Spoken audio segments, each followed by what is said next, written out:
Awaking news के मोहतरम नाजरीन अस्सलाम वालेकुम। खबर शुरू करने से पहले सब्सक्राइब कीजिए हमारे इस चैनल को, अपने दोस्तों के साथ शेयर कीजिए और कमेंट ज़रूर कीजिए। अब आए सुर्खियों पर नजर करते हैं। किसानों के आगे झुकी मोदी हुकूमत, तीनों ज़रूरी क़वानीन की वापसी का ऐलान। किसानों का एहतजाज फौरी तौर पर वापस नहीं होगा, टुकीत। ज़रूरी कानून वापस लिए जाने को अपोजिशन ने सरकार का घमंड टूटना बताया, कहा किसानों की जीत। मुतनाज़ा ज़रूरी क़वानीन की तरह CAA भी मनसूख कर दिया जाए, chief minister Tamil Nadu. Kashmir encounter, इंतज़ामिया ने कब्र कुशाई के बाद लाशें वर्षा के हवाले कर दें। और जब चंद्राबाबू नायडू मीडिया के सामने ज़ारों कतार रो पड़े वीडियो देखें। उमरावती 1000 भगवा शिद्दत पसंदों के खिलाफ केस। सिखों ने मुसलमानों की नमाज जुमा के लिए गुरुद्वारे खोल दिए। वो लूट कर नहीं थकते थे और हम काम करके नहीं थकते, मोदी। अब आए खबरें तफसील के साथ समाप्त करते हैं। किसानों के आगे झुकी मोदी हुकूमत, तीनों ज़रूरी क़वानीन की वापसी का ऐलान। क़वानीन को वापस लेने का ऐलान कर दिया। वज़ीर आज़म मोदी ने कहा, ज़राअत को बेहतर बनाने के लिए 3 कानून लाए गए ताकि छोटे किसानों को ज़्यादा ताकत मिले। बरसों से ये मुतालबा मुल्क के किसानों और माहिरीन मुआशियात की तरफ से किया जा रहा था।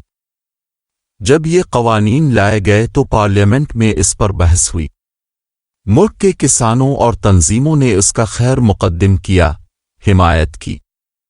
मैं सब का बेहद मशकूर हूँ। किसानों का एहतजाज फौरी तौर पर वापस नहीं होगा, टुकीत। भारतीय किसान यूनियन के तर्जुमान राकेश टुकीत ने कहा है कि किसानों का एहतजाज फौरी तौर पर वापस नहीं होगा। उन्होंने जुमा को ट्वीट किया, एहतजाज फौरी तौर पर वापस नहीं लिया जाएगा। हम इस दिन का इंतज़ार करेंगे जब पार्लियामेंट में ज़रूरी क़वानीन को मनसूख कर दिया जाएगा। हुकूमत MSP के साथ साथ किसानों के दीगर मसाइल पर भी बात करे। वाज़े रहे कि वज़ीर आज़म नरेंद्र मोदी ने जुमा को कौम से अपने खिताब में ज़राअत के तीनों मुतनाज़ क़वानीन को मनसूख करने का ऐलान किया और कहा कि इसके लिए 29 नवंबर से शुरू होने वाले पार्लियामेंट के इजलास में अमल शुरू किया जाएगा। नहीं, ना, अरे झुकाना नहीं हमें किसी को भाई। ये जो बातों में उड़ जाते हैं ना, बातचीत ये हुई थी, कमेटी किस चीज़ पर बढ़नी चाहिए, कमेटी बढ़नी चाहिए। जो और मसले हैं उनको कैसे वो करोगे। MSP को आप गारंटी कानून बना दो, ये 3 कानून वापसी ले लिए। और कमेटी 2 कमेटी बनेगी। एक कमेटी होगी कि MSP लागू कैसे होगी, और एक कमेटी जो और मामले होंगे उस पर बातचीत करेगी। सीड बिल है, पेस्टिसाइड बिल है, यहाँ पे दूध का एक कानून लेकर आ रहे हैं, भूमि अधिग्रहण के इशू हैं। तो ये बहुत से जो सवाल है, पोल्यूशन वाला है, 10 साल पुराना ट्रैक्टर का है, तो वो तो कमेटी में आएगा ना। कमेटी अपना बातचीत करती रहेगी। 1 महीने 2 महीने में जब उसको मीटिंग करनी होगी, अपना कॉल कर ली और मीटिंग कर ली लोगों ने। ज़रूरी कानून वापस लिए जाने को अपोजिशन ने सरकार का घमंड टूटना बताया, कहा किसानों की जीत। 3 मुतनाज़ा ज़रूरी क़वानीन को वापस लिए जाने के कदम का मुख्तलिफ किसान तंजीमों और अपोजिशन के लीडरों ने खैर मकदम किया है। BQU के लीडर राकेश टुकीत ने कहा कि पार्लियामेंट में कानून के रद्द होने के बाद ही वो तहरीक को वापस लेंगे।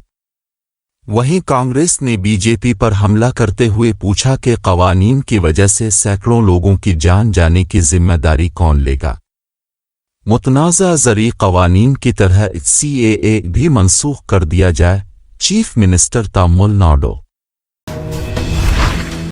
नई दिल्ली, वज़ीर आज़म नरेंद्र मोदी की जानिब से 3 ज़रूरी क़वानीन को मनसूख करने का ऐलान करने पर तमिलनाडु के चीफ मिनिस्टर MK स्टालिन ने वज़ीर आज़म मोदी का शुक्रिया अदा किया। डीएमके के सदर और तमिलनाडु के चीफ मिनिस्टर एम.के. स्टालिन ने मरकजी हुकूमत पर जोर दिया कि वो 3 ज़री कवानीन की तर्ज पर शहरियत तरमीमी एक्ट सीए और दीगर कवानीन को वापस ले लें जो अवाम को नापसंद है।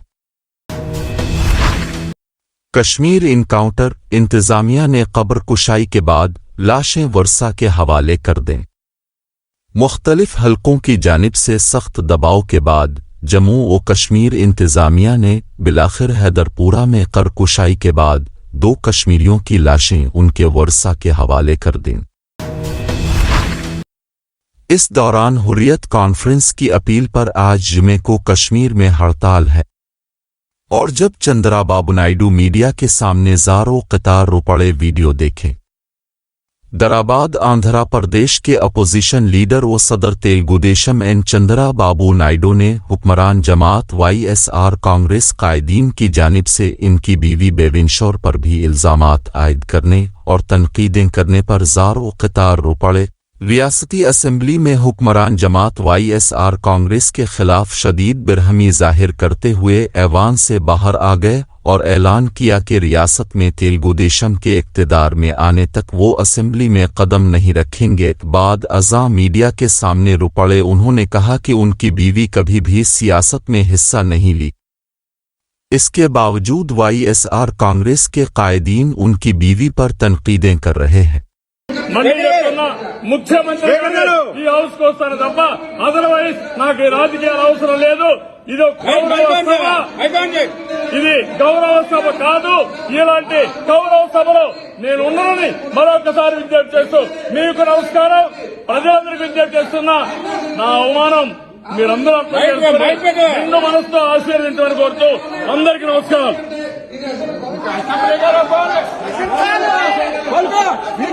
పతనం స్టార్ట్ అయింది, మీకు పతనం స్టార్ట్ అయింది, పతనం స్టార్ట్ అయింది, మీకు పతనం స్టార్ట్ అయింది, మళ్ళీ గవర్నమెంట్ తో కొట్టుకొస్తాం, మీకు పతనం స్టార్ట్ అయింది, మీకు పతనం స్టార్ట్ అయింది, ఈ రోజు నుంచి మీకు పతనం స్టార్ట్ అయింది।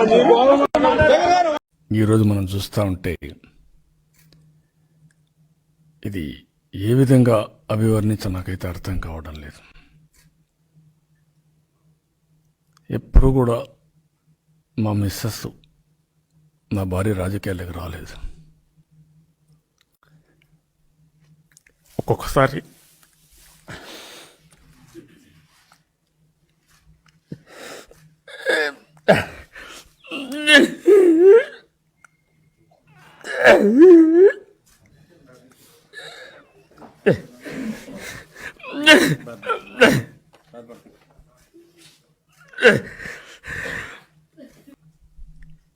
ముఖ్యమంత్రిగా ఉన్నా ఎప్పుడన్నా ప్రోటోకాల్ తప్పదనుకున్నప్పుడు రిక్వెస్ట్ చేస్తే తప్ప ఎప్పుడు వచ్చేది కాదు।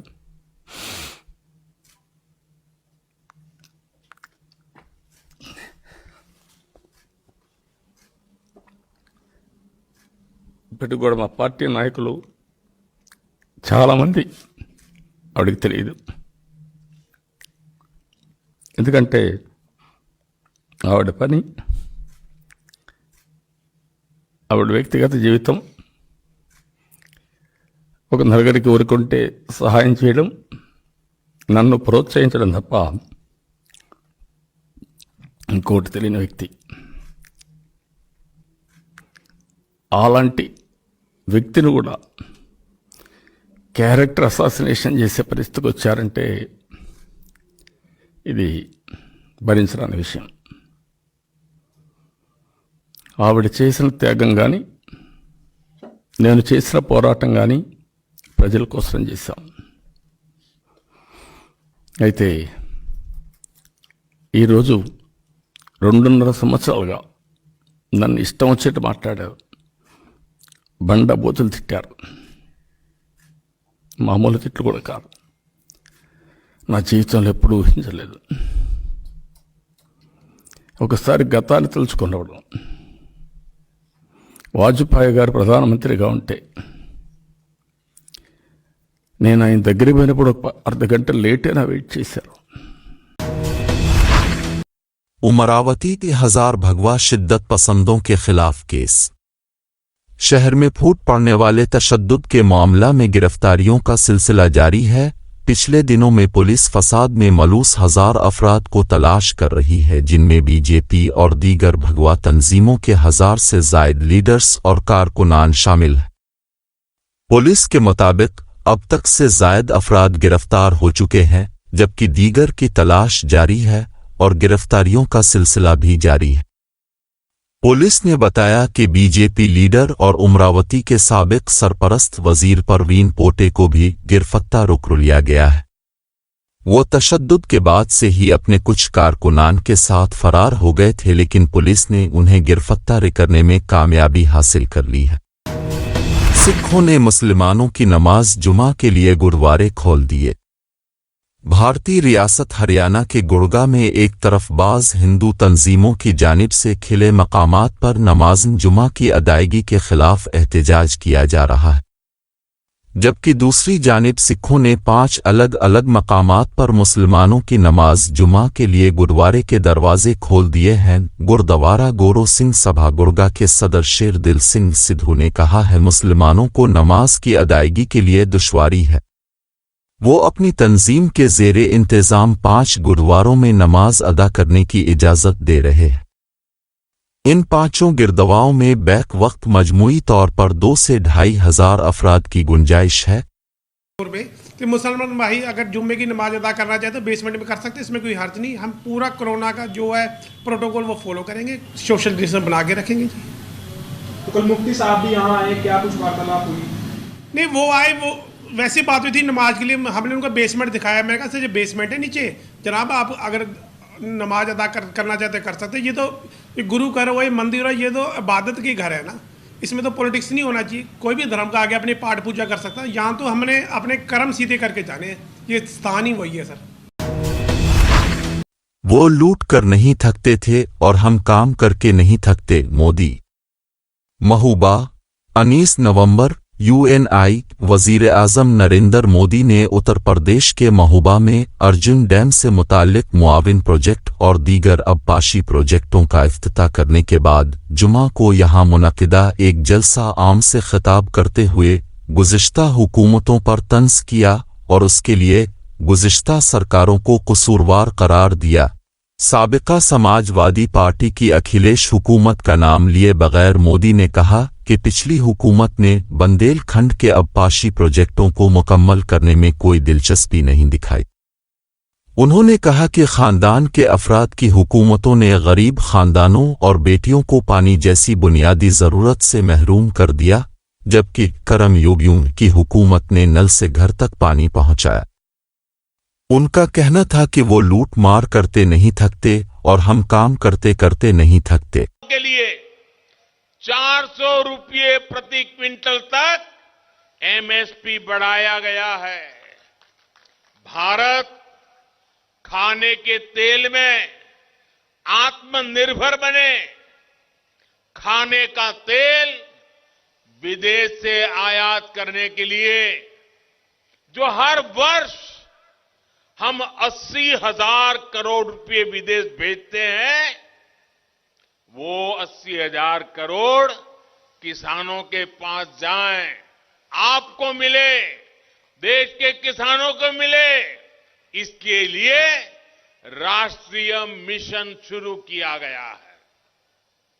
इससे बुंदेलखंड के किसानों को भी बहुत मदद मिलने वाली है। भाइयों और बहनों, परिवारवादियों की सरकारें किसानों को सिर्फ अभाव में रखना चाहती थी। वो किसानों के नाम से घोषणाएं करते थे, लेकिन किसान तक पाई भी नहीं पहुंचती थी।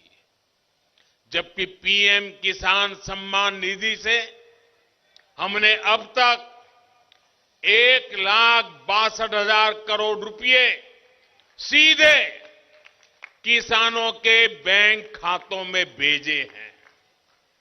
ये पूरी रकम हर किसान परिवार तक पहुंची है। परिवारवादियों ने तो छोटे किसानों, पशुपालकों को किसान क्रेडिट कार्ड की सुविधा से भी वंचित रखा था। हमारी सरकार ने छोटे किसानों को किसान क्रेडिट कार्ड की सुविधा से भी जोड़ने का काम किया है। नाजरीन, ये थे अब तक के ताज़ा तरीन हालात। जुड़े रहिए हमारे चैनल के साथ जानने के लिए और भी खबरें। अब लेता हूँ मैं इजाज़त। खुदा हाफिज़।